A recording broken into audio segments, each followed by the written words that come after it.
I posted in the group that even though some of you I've seen a couple of comments like I'm really haven't done anything, like I haven't written content, I haven't optimized, I haven't even did the strategy, and that is totally fine. So this week is actually going to be, even though it's kind of a summary of everything that we've been doing in the last 5 weeks, but it can also be viewed separately and not necessarily needs to go in sequence, right? But today's session is going to be all about understanding, measuring, reporting on the ROI and the results of our efforts, the SEO content efforts, and all the optimizations efforts that we've been doing, either in the last few weeks in this accelerator, or maybe you've been doing this in the last years, right? So I think that this is going to be a very interesting and applicable session to everyone. But this is week 5. Welcome everyone, and more people joining, which is exciting. Probably almost everyone who's been here in the last couple of weeks are actually here, which is amazing to see all of you here. Tamara, welcome back. Carlos, new headsets, or like what happened? All right. So, and Nathan, take it away. Sure. Welcome, everyone. Today's all about impact, right? And Natalie and I were chatting right before this. I'm like, I'm going to make data interesting today. And Natalie said, but it is interesting. But it is interesting. It is. It is.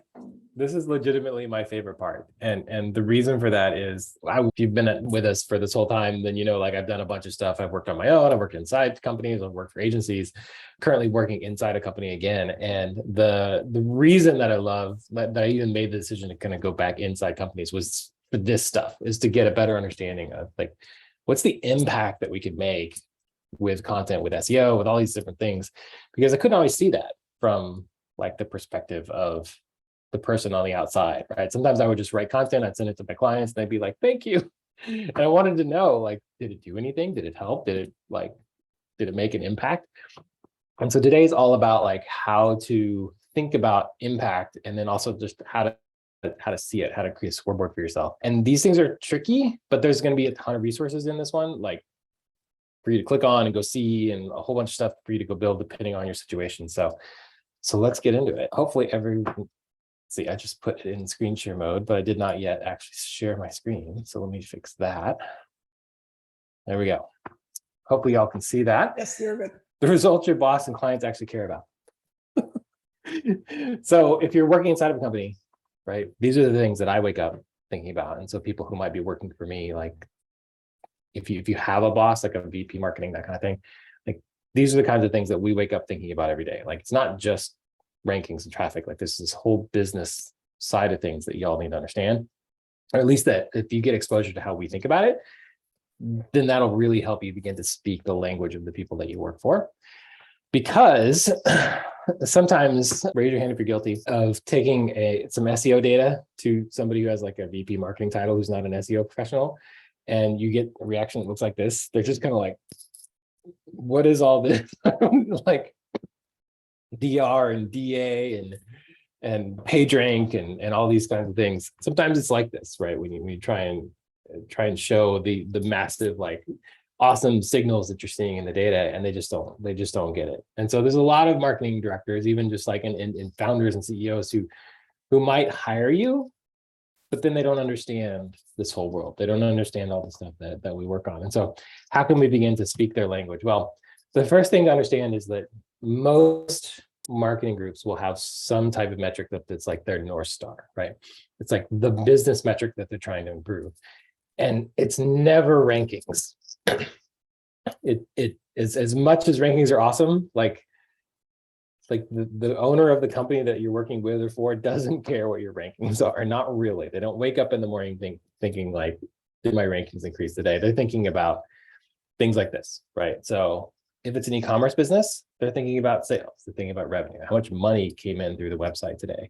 If they're thinking about, if it's a product like PLG is product like growth, meaning like think about services like Buffer, these tools that you sign up for that are software tools that have like a trial period, and then you convert on the back end to a paid. It could be a freemium or not, these kinds of things. What those people care about, they wake up every day thinking about trial signups. How many of my free customers convert to a paid plan today? What's the lifetime value of the people that are my customers? This is, I'm gonna, like, this is what you think about, Natalie, yeah? you wake up in the morning, right? So if you have a tool, something like outranking, these are the kinds of things that you think about every day. Yeah. Just to Natalie, you unmuted. I don't know if you're going to jump in or not. No. Yes, that's exactly every morning. Those are the things that I'm checking on. Those three, yeah, because it's a PLG SaaS. So if you're an agency, like what I care about is inbound leads. And so the website I'm going to show you is my old agency site. So there's still like form submissions coming through that site. And so I'll show you some of those kinds of things. And then if you're like in an enterprise SaaS, which is what I'm in now, it's like inbound, outbound meetings, like opportunities. They call them different things in different companies, but it's basically just like, what are the sales opportunities that were created? Sometimes it's called marketing sourced pipeline. That's a term we hear sometimes. Those definitions will vary depending on the company, but basically like all of these have one thing in common, right? It's the business impact. It's like, these are the money statistics that if we move these statistics, we increase the growth of the business, right? We increase our ability to hire new people. We increase our ability to build new things. We increase our ability to do much more as a company. We grow the actual business. And so is there a place for rankings? Absolutely. So let me tell you sort of how I think about this. And so the question is, how can SEO professionals specifically show the business impact of their work? Like, and so even within my company, how can I show the impact of the SEO work that we're doing to my boss and my boss's boss, right? So my boss is the VP marketing, my boss's boss is the founder, right? Because sometimes data is a little bit humbling, right? You try all these things, you think they're gonna work, and then maybe they don't work as well as you hoped. But that's okay, right? Because other times data is phenomenal. Sometimes data is just triumphant, and it's about the best feeling in the world when there have been several situations in my career where I've been able to bring numbers to somebody who never had numbers before, and just to be able to show that and show the impact. And in a couple of situations where it's been really good, and I'll show you one of those here later, the reaction you get from the founders when you can speak their language and show the impact of your work to them in language that they understand and care about, it's just like, you'll be their friend for life. Like, oh my gosh, Nathan's the first person who ever came to me who was an SEO professional that actually spoke in a language that I understood, because everything else I heard before was stuff I didn't understand. So there's really just two things, which is, right, know your targets and then track your progress. That's what we're trying to do. And so there's three specific things that go into what I consider to be a full view system that will show you the impact of the business impact of SEO, which is, I track search rankings, I track traffic, and I track conversions. Those three things combined is what gives me a view that I can make good strategic decisions about what I should be building and how things should be going, how I'm doing and what I should be doing moving forward. And so this is what allows me as a director to, when I look at these, I can make decisions about improving things that aren't working well, or if I want to like double down on an area that is working well. These three things combined are what show me what I should do. And so the two people normally do are the first two. I've talked and worked with a whole bunch of like agency people over the years, both in sort of like some coaching environments and some sales environments, and then also like I've had several SEO agencies that I've worked with, and then one that I helped build, two actually that I helped build. And many SEO agencies, they only track and report the first two. And the problem with that is, I can't tell you how many websites I've looked at where I've gotten access to the Google Analytics, and and I'll get in there, and there's always maybe they'll have 200 blog posts, right? And I'll just first time in, I go and I look at the pages, and there'll be like 5 of those 200 that are 90% of the traffic, right? And so there was one in particular, just to give you one story, where we were selling customer support software. And the first time I looked at that site, I looked into the analytics, there was like 700 blog posts on that one. And 60% of the web traffic to that the entire site, blog and marketing site included, the organic traffic was coming to one particular blog post, which was like, it was like 17 Zoom tips and tricks, which was a good article. It was really helpful for people, but it got 0 conversions, none. And so 60% of the traffic that was coming to that website wasn't doing anything to help the actual business, because it wasn't the right people. It wasn't content that was targeted at actual pain points that people like who would want the product to try and solve. It was just an interesting article that almost by chance started to rank. And then like, that was pre-pandemic. And then when the pandemic hit and everybody tried to figure out how to use Zoom, that article went like off the charts for months. And so we had this situation where if you're just trying to optimize for SERP rankings or traffic, what you get is SERP rankings and traffic. You don't actually end up getting the right people to come through. And so that's why I have to look at all three of these combined. It's not just those first two. Like if you want me to give you traffic, I can give you traffic. That's easy. But what we actually want as business owners and the people who run marketing departments is I want traffic that is the people who are in an active buying cycle. Like I want people who are researching the problems that my product can solve, or people who are actively making like comparisons between my product and another product. Those are the people that I'm trying to capture. So here's how I do it. So number one is actually really simple. I don't know, is Panko on yet? Yes, no? Yes, I am here. All right. So I've used Ahrefs in the past. I'm currently using SEMrush. They're both very good tools. I like them both. I don't have a preference between either one. And then there's some stuff you can do in Outranking. So I'm gonna like unshare screen, and Panko's gonna like jump in and show you some of this stuff. Maybe. Right. Yes, there we go. There we go. Okay, let me just find that right window. And here we are. Okay, all right. So let's look at one particular website that is super interesting that I stumbled upon. And I'll show you why it is super interesting, because the site just recently launched in May, right? Like, and in August, it has like almost 4 million keywords ranking and traffic of 3.5 million. That's insane. Like someone would say like, how the heck did that happen, right? So anyways, we'll get to that. But let's look at quickly the ranking data that we see over here, right? Like in SEMrush. And this is very comprehensive. So they're going to have tons and tons of keywords over here that you essentially rank for.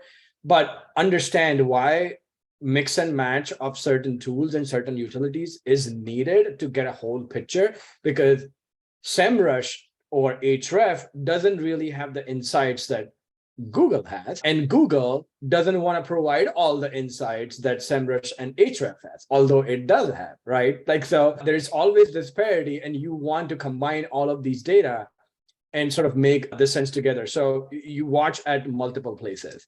But what you essentially do is you can start selecting the keywords and you can start adding them to your tracker, and you can track them on consistent basis. Now, the keywords that I tend to track are the money-making keywords, right? Like not everything that essentially just I see over here, right? Like it needs to have a certain amount of intent that I'm trying to target. Like people are looking for a specific product or a service, or it's just super important for me to bring that valuable traffic on my site. So I'll start tracking those keywords. And I would also track the keywords which are not sort of in that first few positions, but if they made it to that first position, you would see a tremendous amount of targeted people coming on your website. So you want to essentially target those two types of keywords when you start with.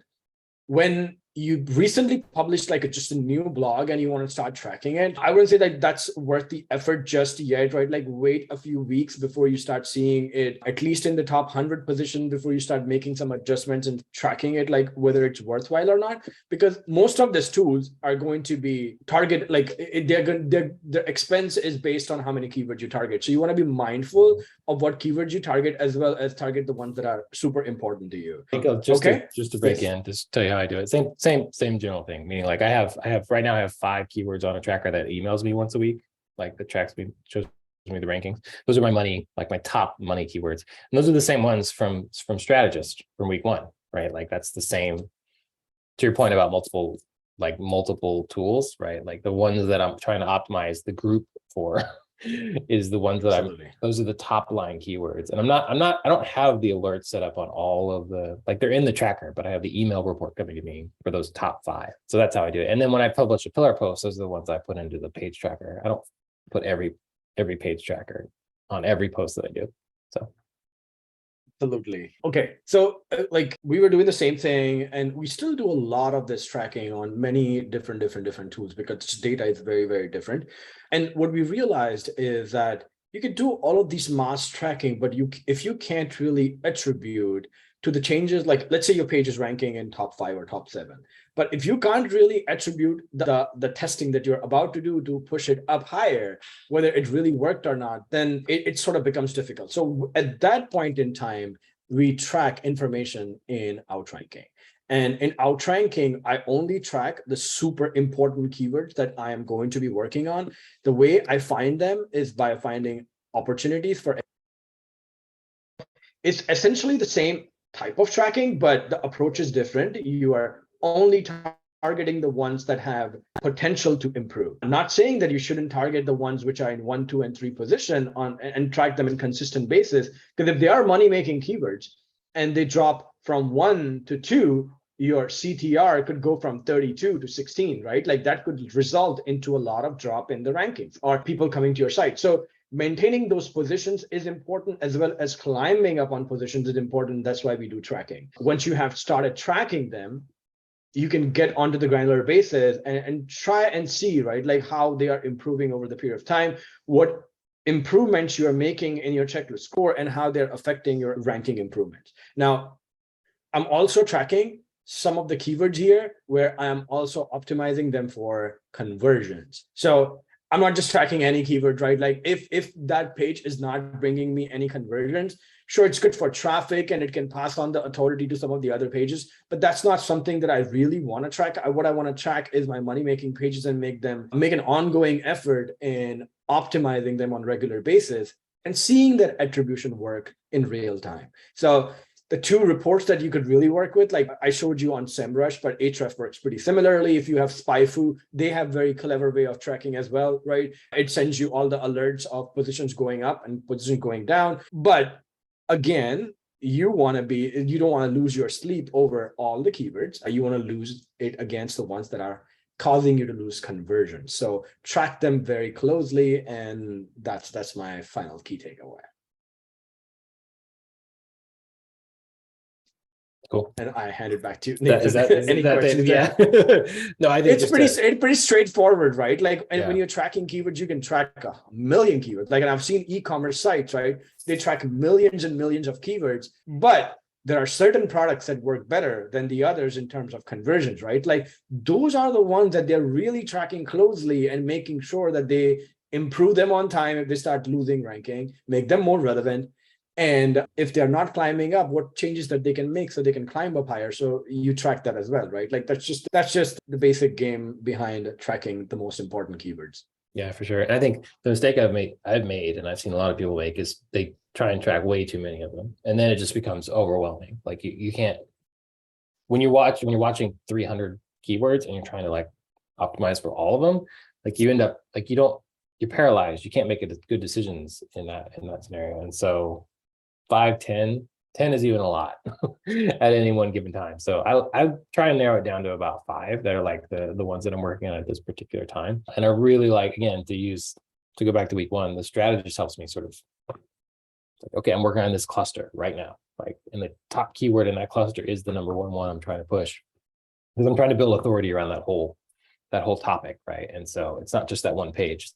Like everything I'm doing around that particular keyword should have an impact. So cool. Let me jump back into it. Just to say it as well, like we've talked about money keywords.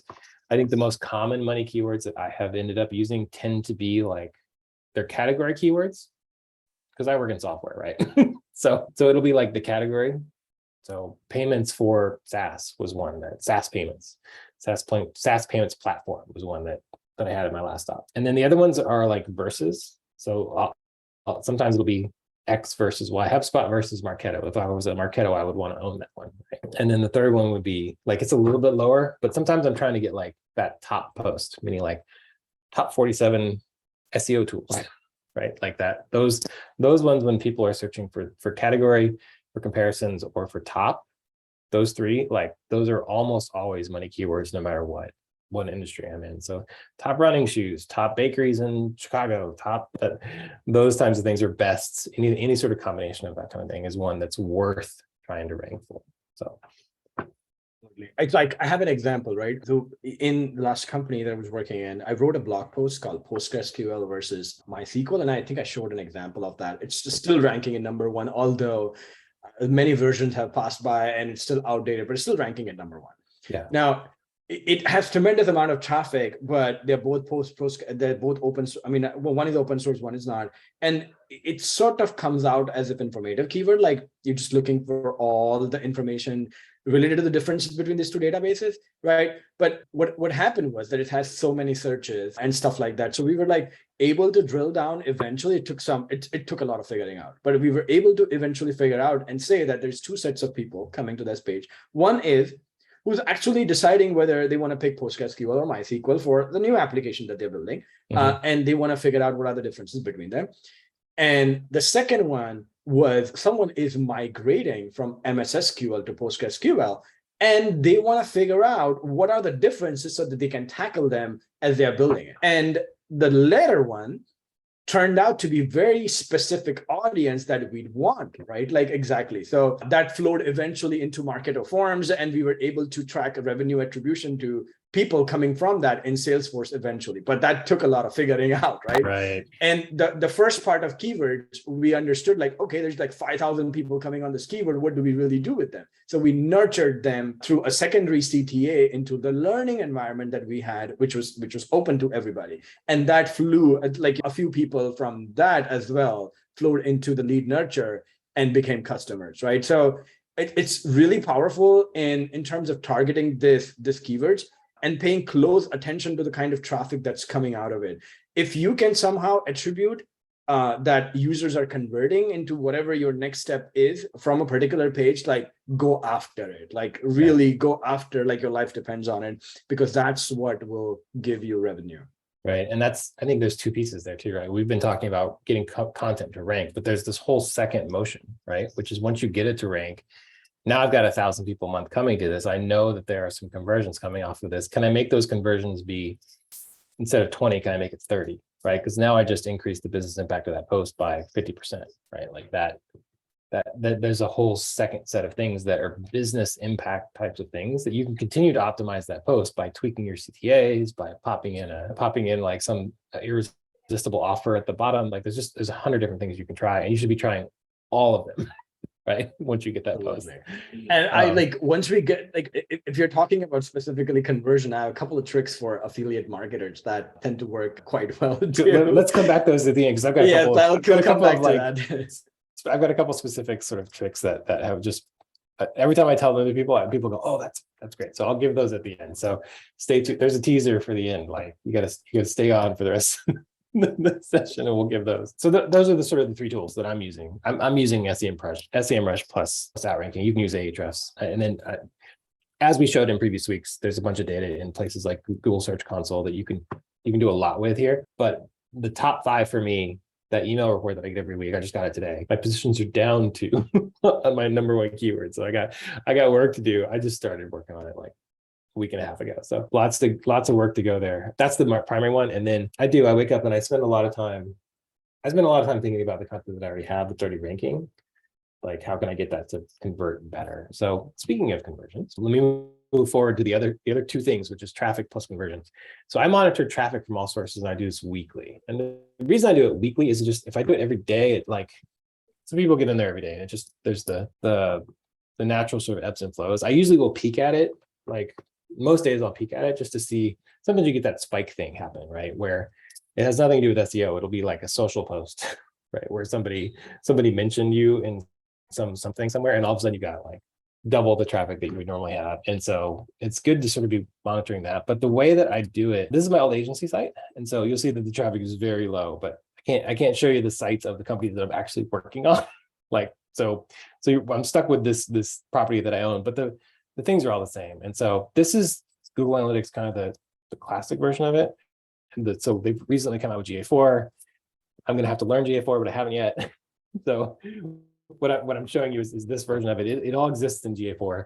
It just, we'll all have to sort of learn how to do that. But it's very, very straightforward. It's just, I come here, acquisition, I go to all traffic and then channels. And so you should see these different channels, and some of you might have more channels than these. And so this is, and normally if I go back, get a bigger sample, if I go back about a year, it'll give me a lot more data that you can see that better at. So the sites that I look at tend to be, I mean, it'll be anywhere from a few hundred people a day to a few thousand people a day. That's how I end up looking at them. And so I like to look at things in general. My standard reporting is weekly. You can see the spikes. These are social posts. That's what happened on these days. And then I like to look at it kind of by month too, just to see if there's a trend.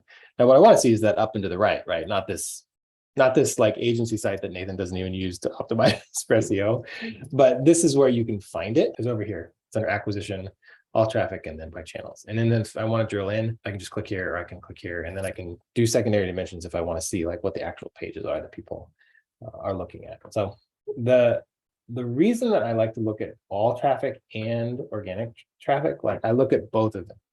And the reason for that is if we do our work well as content marketers, the search will go up, but the direct will also go up. You'll see an increase in direct traffic because what happens is that people will see your stuff around or whatever, they'll be searching for you, and then they'll get interrupted.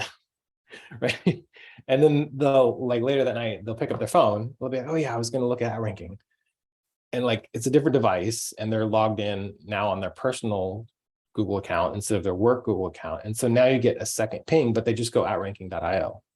They don't come through search. Right. And so you should start to get at this pickup of direct traffic as well in parallel with organic. The organic will increase at like a higher, more predictable rate, but you should begin to see it in both those places. And so I want credit for that. So I educate my boss and my boss's boss about that the way that works, the way that that's the regular way that people interact with websites, is that they're always kind of bouncing in and out, right? Usually not just one session. Usually a lot of times they'll come back. And if they come back on a different device, coming in a different way, it'll show up in the indirect as well. Sidebar, those of you doing ads as part of your strategy, shout out to my friend Charlotte who taught me this, almost nobody ever clicks on like ads on LinkedIn and Facebook and all this kind of stuff, right? And to the point that they have like a bad reputation now with marketing. Like, why would you pay for all this stuff? And I'm telling you, we put it on the last form kind of I was working on last at my last stop. We finally added like, how did you hear about us? And so in the attribution software, there'd be like a form fill, and the attribution software, so Marketo, HubSpot, whoever, it would attribute it to direct. And so what that says is that the attribution software, the first time that they saw me come in as a lead, the first time they were able to pick me up was just me coming directly to the site. So outranking.io, and then I fill out a form that would get matched as direct. But then there'd be on that form, we said, how did you hear about us? And I can't tell you how many times it would be direct as the software would say, this was a direct like lead. And then the thing that they actually wrote in the field would be LinkedIn. And what happened is that they're scrolling LinkedIn, they see one of our ads, right? Like we're doing video ads in particular, we're really effective. And then they just pop open another tab and just type in our brand name. And so they would come in direct, even though they came for that. They never clicked the ad. They just came over themselves. And so people do that all the time. So a lot of people will come in through organic search that way to your homepage, or through direct to your homepage if you're doing ads. And so these things, they all connect together. And when you understand that about attribution software, that like what your attribution software says is not necessarily the actual experience of the people who come to your site. That I'm going to come back to that here in a minute because it's really, really super important. Put this back on the screen. So yeah, and I put it here. This is same chart I was just showing, same location. And same thing here, just the lesson that like, when your organic search goes up, I'm looking at organic and direct. If you do your work well in organic search, you'll see a bump in direct over time as well. And so this is what I actually look at is not this. Like, this is what I look at when I'm drilling in things, because I know GA really well, but this isn't what I show my boss. I don't show my boss things that look like this because, too much going on, too many data points to even process. What we look at is this. And so this deck, which I'm sure Natalie will share if she hasn't already, is clickable. And it goes to an article that I wrote a couple of years ago when I was at Groove that goes through literally step by step how I take data out of things like Google Analytics and create charts that look like this. This is Google Data Studio. And so I'm not going to take you step by step how to do it. But what you're seeing here is the green line is organic traffic. And then the blue line is total traffic. And then the horizontal lines are like marketing lesson here, right? Like the difference between a chart that just has reporting and a chart that like is strategic is these lines, right? This green line here, this and this blue line here, which is our targets, right? And so imagine this chart without those targets, right? You would just have like two charts going up and to the right. That's what these charts look like. But we're not, it doesn't tell me like what I'm aiming toward. It doesn't tell me like strategically, I believe that if we get our organic up to this line, it's going to help me meet the business targets that the sales and marketing team have combined. This is now how I can begin to sort of report against an actual target. And so that thing I was saying earlier, what are your targets and then how are you tracking toward them? I put this into Google Data Studio, and this is actually what I show my boss. And this is what I look at when I'm in meetings, things, when I pull things up for people who aren't on the marketing team.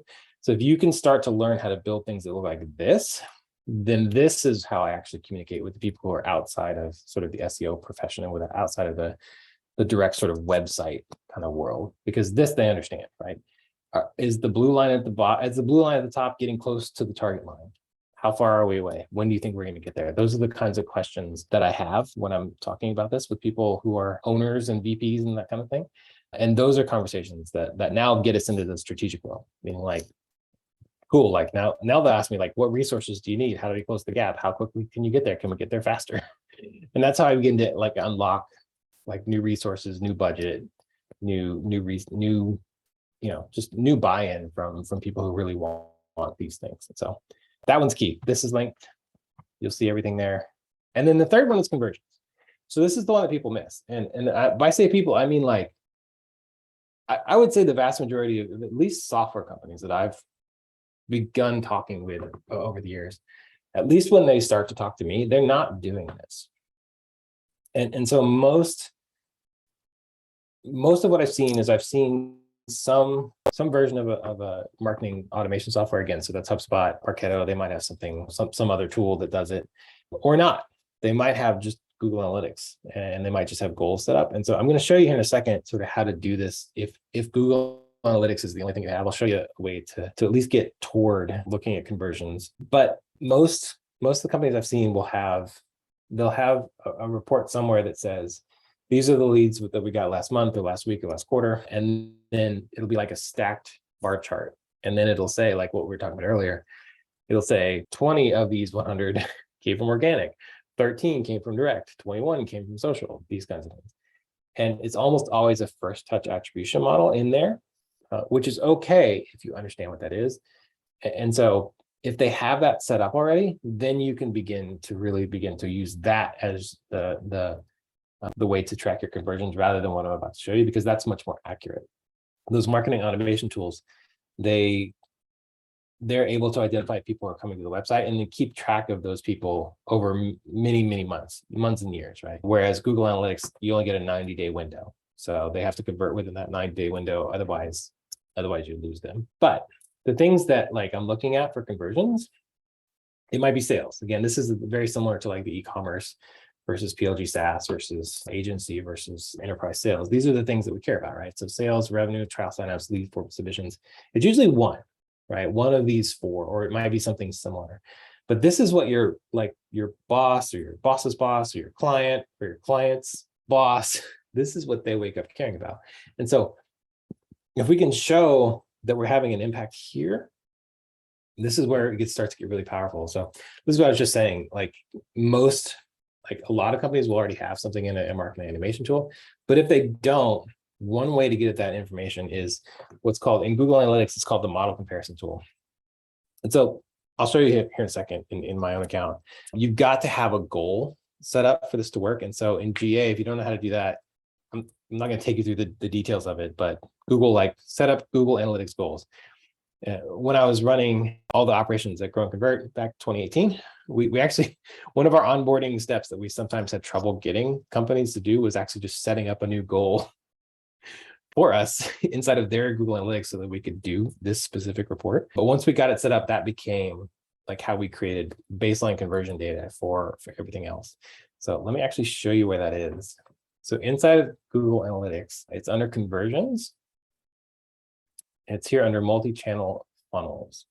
If you click the model comparison tool, it'll come up. And so I went ahead and I put very sort of like, I put all the instructions here, but just to show you. So you change the date to whatever date range you want. This is the last year and a few months on my agency site. Change this to, well, the first thing you want to do is change it. I only have one goal set up. So mine's a lead form submission. You might have multiple ones, right? And so at Grow and Convert, we had there was always a custom one here that we created that was just for us. Apply that, change this to a 90-day look back window. What that means is if somebody came to my website today and then they came back 6 weeks from now and converted with whatever, like a lead form or a trial sign up or something, it would count that first interaction 6 weeks or today as the first time that they saw me, not how they entered the site six weeks from now. And then I'll click this from last interaction to first. This is last interaction says, what's the last page that they visited before they converted? First interaction says, what's the first page that they, like, what's the first time that I saw them? And they might go to like 7 other pages in between, but like, what's the first URL that they actually entered the site on and then eventually converted? That's what I really care about. The reason I care about this is when I'm thinking about SEO, like what I want is, I want to know what are the URLs, what are the actual blog articles, what are the product pages, what are the pages on the site where when people enter that site, that page, they then convert. And so to get to that, I click other and then I go landing page. Because this is what I want. I want what the landing page is. And so because this is my agency site and it's really only tracking, this is my type form. The tracking here is not exactly the way that it is when I look at this on company sites. What I normally will see here is I see a bunch of URLs that pop up, and then each one over here will say a first interaction conversion. And so I can, because this is called the model comparison tool, I can, if I want to, create a second column that will show me the last page that people went to. And so again, because I only have the setup for one, it's showing me both of them here. But then the way to change this from, or the way to really see this from an organic perspective is to go medium for a secondary dimension. And then you can see now organic pops up as one of the mediums. And so you can use an advanced filter if you want to, where medium include medium equals organic. So that way I'm only going to see that one here that's showing up as organic. Now, to show you a better sort of example of that, there is a great article written by Benji and Davish from Grow and Convert. Let me see if I can get to it here. Move my zoom out of the way.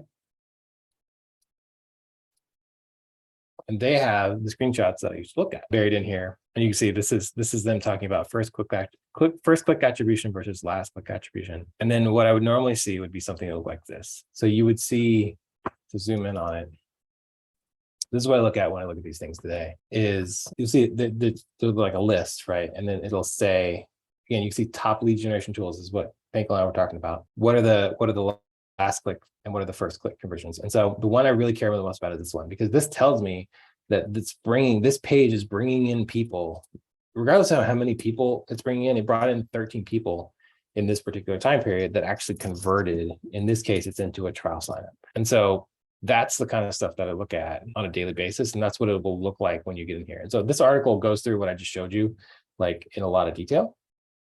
And so again, just same thing, I showed you landing page URL. And then you end up seeing something that looks like this, where this is the column that I really care about. Back here. The downsides of the GA tool is that I only get 90 days, right? I only get, if somebody visits my site and then comes back 6 months from now and converts, then they don't see the first page. They really only are going to see the homepage on that one. And so that's why the marketing automation tools do a better job of capturing it.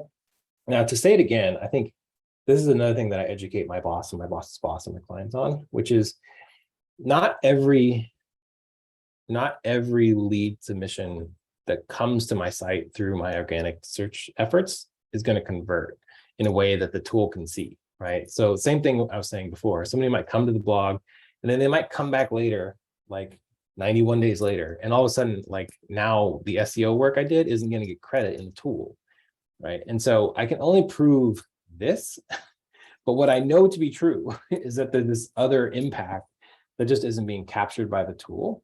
And so what I talk about to the people that I report into is I talk about baseline ROI, which means, hey boss, if I do this work and I'm able to create 40 conversions a month, that means that the amount of money that we're spending on this, say we're spending 10 grand a month on it.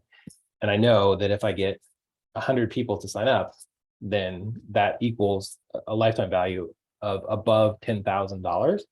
Then I can say, hey, I have a positive ROI on this. I know I can prove that. Now, I also know that there's a lot more that I'm doing here. Like I know that the tool doesn't capture every lead that comes in based on my work, but at least I'm creating like a baseline measurement that gives me something that I can prove over time, right? And so that is something that over time, this phrase, baseline ROI, everybody, like the leadership people, they respond really well to this line of thinking. And so this is how I talk to them about it. I say, SEO does a lot more than just what I can measure, but this is what I can measure. And so this is the number that we're going to look at. This is the one I'm trying to improve. Just together, you and I will understand that like, there's more to it. Like I'm getting a bigger impact than this in a whole bunch of other ways, but this is the number that I'm trying to improve. And this is what we'll look at every time we talk about this. This piece of it, tracking conversions, this is the step that I see most companies miss. And just to say it, just to step back, right? When you only report on rankings and traffic, you're an expense. You just are. And that's why SEO efforts are so quickly cut when people start to make layoffs, when people start to let go of agencies. It's because the VPs and the directors and the owners, if the only thing you ever show them is rankings and traffic, they haven't yet tied the impact of that work to the business metrics that they wake up caring about. And that's true of employees as well as agencies. But when you look at rankings plus traffic plus conversions, those three things in combination, that is what actually allows me to make better strategic decisions about what I should be doing, about the keywords I should be going after. I don't care about that top Zoom, like top 21 Zoom, like tips and tricks. Like I don't actually care about that, right? I can rank for that, but it doesn't bring me the kind of people who are actually going to change the scope of my business. And so what I want is ROI. What I want is conversions. What I want is business impact, not just traffic. When you do that, then you become an investment. Because if you can show a positive ROI, then that's when owners and founders, they'll just give you more money to just make that stuff happen faster. Because why wouldn't they? Because it's an investment, not an expense. That's how you really become a business partner, and that's how you show the impact of your work in these ways. I think that, yeah, your assignment today is build your scoreboard, right? So set your targets, choose your money keywords, decide how you're going to track them. But the thing I really would love to see is that thing Pankle and I were talking about earlier, like bring your list of money keywords to the Thursday session. I'd love to see what some of you all are like. We're going to go own these keywords because they will impact the business. If we bring traffic to articles that talk about these keywords, it will bring us the right kind of people who will sign up for whatever it is that you're selling. That's what I'd love to see on Thursday. I think that might be it. That is it. Cool. Happy to answer any questions that you have. Natalie, jump in, add anything that I missed. I think you pretty much covered everything well-rounded. Like we can give them some tips and tricks on how they can go about improving this conversions on some specific pages. Like let's say you drill down on the page that aligns with what you do, and it's bringing tons of people. Now, how do you convert them, right? Like, so having not only proper CTAs at the end of the page is going to make a difference, right? Like that's a very common standard practice. Like everybody throws a CTA at the end, right? But an ideal way of going about this would be finding out that trigger, right? Like when someone is reading about topical authority and they come to a section where they want to learn how actually you can build the topical authority, you're not talking about that, point them to that, right? Like, so what many people do is they tend to send them to the sign up page, even though it's not the most obvious thing that you would need to sell at that point in time, right? Like, so you want to be more focused on sending them to the right pages that will further their journey. Eventually they'll convert. But if you don't move them in the journey and just constantly try to convert them every possible way, what's going to happen? They're not going to convert, right? Like this is not what they are here for. And that's why you'll start seeing those bounce rates go up and people just leaving your site. So now you found a way to get them to your site. Now find a way to further them in the journey and take them closer to what your objective is. Maybe that's another page. Maybe that's another page that's leading to another page, right? Like whatever that case is, you need to think a little bit about this as you are building out your CTAs on the page. Super important. Second, it's like finding that right trigger, like where can I put a particular link or a CTA so that it's obvious that this is my next step, right? Like you're not leaving them to guess. My third tip for affiliate marketers specifically, and this is like if you're writing like many blog posts which are specifically targeted, like people sending people to other affiliate sites where they can purchase stuff, track how much conversion each of those affiliate sites are bringing you. First thing, right? Like, so if you know that one particular site is bringing you more conversions than the other, then you can change that block and bring that block above in your content so more people read that very first. That will definitely increase your conversions for that particular page that you're driving to affiliates, right? Like things like that. You're going to be constantly experimenting. One last tip is like if you have a very concise blog and you're really trying to figure out like where people are really stopping and reading, that's where you want to put your CTA. You can install a free version of Hotjar and see where people are stopping and really reading through, right? And then see if you can creatively place CTAs over there as well. That has also seen us some improvements in my experience for the peers, like 4 tips.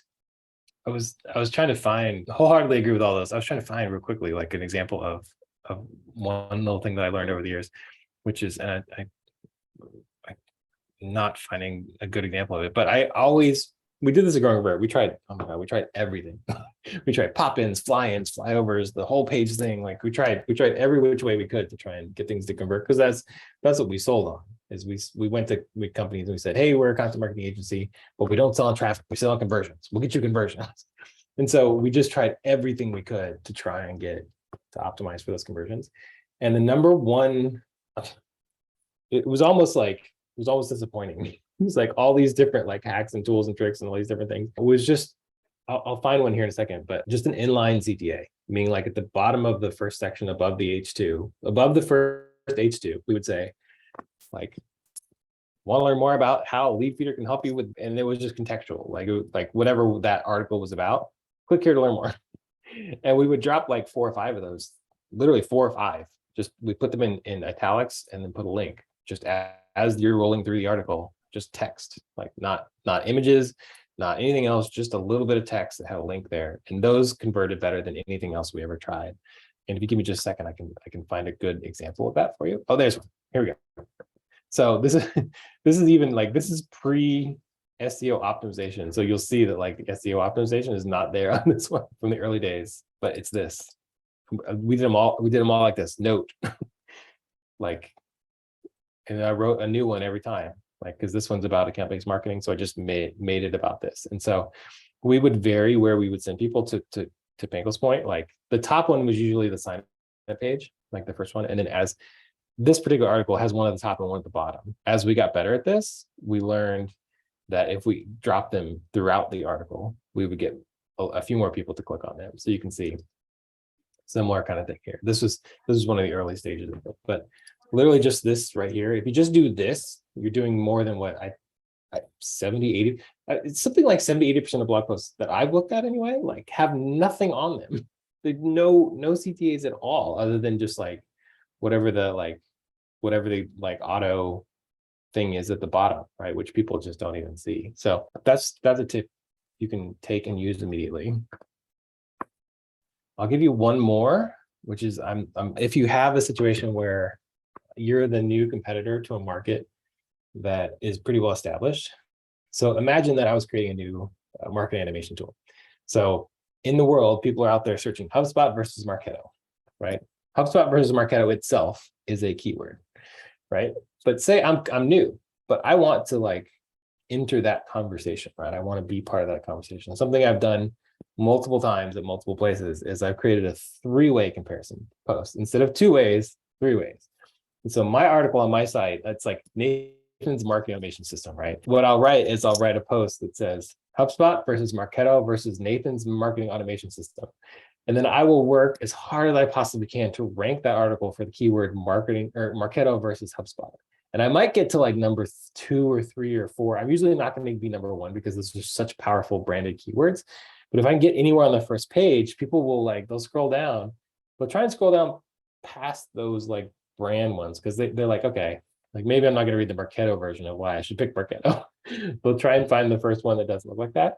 And by doing that, you can insert your brand new company into the conversation, and you can actually rank for brandy keywords of comparison posts that are not directly on yours, but you're just sliding your brand into that conversation. That's one we did. I think we pulled that one off 4 or 5 times to grow and convert. It worked every time. So. Amazing. I am taking a note of all of those tips, but we also have recording, keep in mind.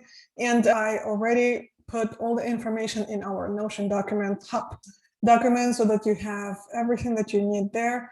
I'm dropping the link just in case you need it. But I think, Nathan, anything else you have up your sleeve? Because I really want to people want more. I don't, that's all I have for this, although I could talk about it all day. So please don't hesitate to reach out. Really, the thing to do is if you have questions, come Thursday with your questions, or like throw them into the Facebook group, and we can answer them Thursday, or we can answer them in text, whatever. Just be sure to tag me, otherwise I'll miss it because my Facebook notifications are kind of out of control. So Awesome. Someone had a question, Thomas. Well, that was a site that I was showing you with 4 months and 4 million page views, right? So that website is gone. It's gone since last 2 days. You will not find it on Google. Google banned it. It's programmatic SEO that they were doing, it's all of their posts are top and best. They're taking top 10 products and using AI to spin this on the fly and generate these pages. And they got X'd 2 days ago. Like I was gonna say, like Google just smashed that. Like they just smashed it. Yeah, like 2 days ago. Yeah. So I hope it's been helpful. I think just in general, like I think that it's really timely, right, Benko? Like Google, like again, like what we said at the very beginning, right? Like Google has told us over and over and over again what it wants. Like it's told us where it's going. And if you can be the person that creates the best content about a particular keyword, like you'll win. Like you'll win in the long run. And any sort of programmatic hack, it might work today, it might work for a few months, but that's not what's going to work long term. Yeah, just interesting thing to learn. Don't take shortcuts like that. Yeah, don't take shortcuts like that. But the process that we showed you over these 5 weeks is the process. Not a shortcut. Not a shortcut.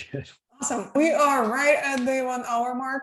Everyone, any other questions, drop them in the group, or we still have a couple more minutes. You can post it in the chat. For some reason, either people don't have questions or they don't fully understand, or I think maybe this is the third thing is, Nathan, you provided so many resources, and all of those resources, including the presentation and the links to those resources, are in the Notion document. So you can read all of those, including Google Studio and stuff like that. So how to set up, I think it's just probably going to take some time for people to go over that. All right, there's a question from Tamara. Okay, I do have to jump in 2 minutes. So I'm going to try and explain this as fast as I can here. But let me share my screen real quickly so you can see what I usually do when I have content that's written by somebody else, right? And I want to optimize it, right? So let's click on one of these blog posts that we're looking to optimize. And what I essentially do is switch to advanced. And then I'm going to go down and check like every recommendation that's stopping me from making this green all the way. And what it's telling me is a little different title. Okay, if I can live with it, then I skip it. If I can't live with it, then I'll go and change it.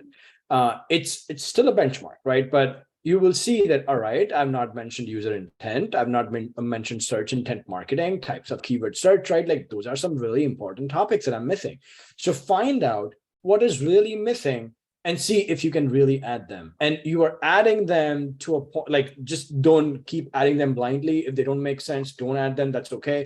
But if they make sense in any sort of relevant way, even remotely relevant, then go ahead and find a place for it and see how you can include these keywords in your H2 and H3, right? So this is super easy. What are the different types of search intent in marketing, right? Like, so you're not targeting search intent and marketing terms together. Yeah, sure, it's not exactly search intent marketing, but these are NLP terms, right? So they have the stop words missing from them anyway. So I could say search intent. What are the different types of search intent in marketing, right? and then I can refresh this and I will see that this is tick marked over here. So So you do like, all this, in the tool inside of Outranking, because that's how I do it, right? Yeah. yes, It's inside, not, yeah, inside. I'm not doing it over in Docs and then pulling it in later. I pull it all in, optimize it here, and then go click it wherever I need to take it. Yeah. Right. So optimization should essentially here, and the new plugin that we have coming up for Google Doc, it's probably going to release late next week. That should have this NLP terms in it, so you can optimize in Google Docs as well in the same similar fashion, and import, export back and forth as well. But at the current moment, right, like just copy and paste your content here, improve it, and then take it back into whichever CMS that you're working in. So that's the best possible way, at least currently. Awesome. And if this is an already published content that has a URL, you can just go into optimization document. So when you're creating a new document, instead of creating a new blog, just create new optimization document. Yeah, Tamara, that's how I do it. Paste it into Outranking if I've got existing content. Optimize there and then take it from there back to either Docs or just straight to WordPress. Awesome. What's the new challenge? Julie, you'll learn about this. I'll share with you on Thursday. Okay, we do have new things coming up. So I'll share with you everything on Thursday. Also, be ready to join and come with any of your successes, results, anything you want to share, because maybe on Thursday we'll spend a little bit of time, give you the floor for you to share how it's been going for you. Answer any of your questions, not just for this week, but like for entire 5 weeks, and also get a little bit of feedback, because this is really what I want to hear. Like, how is it going? The bottlenecks, not enough time and stuff like that. Need like 50 weeks and not 5 weeks. All of this, I would love to hear from you on Thursday. I'm also going to share a little bit more information about how we can connect and get this from you. But looks like that's Nathan. Thank you so much. I didn't want this session to stop, so really like continue forever. So many hacks and like so many things that majority of people probably don't think about, or because we have not come across those things yet, we have not learned all of those things on our mistakes. So we are learning them on your mistakes and like all of those things that you needed to go through. All the times when I got dropped because people were like, this isn't working. It's because I didn't measure conversion. So I hope that helps you skip over some pain. Awesome. Everyone, thank you so much. I'll see you on Thursday. Thanks, everybody.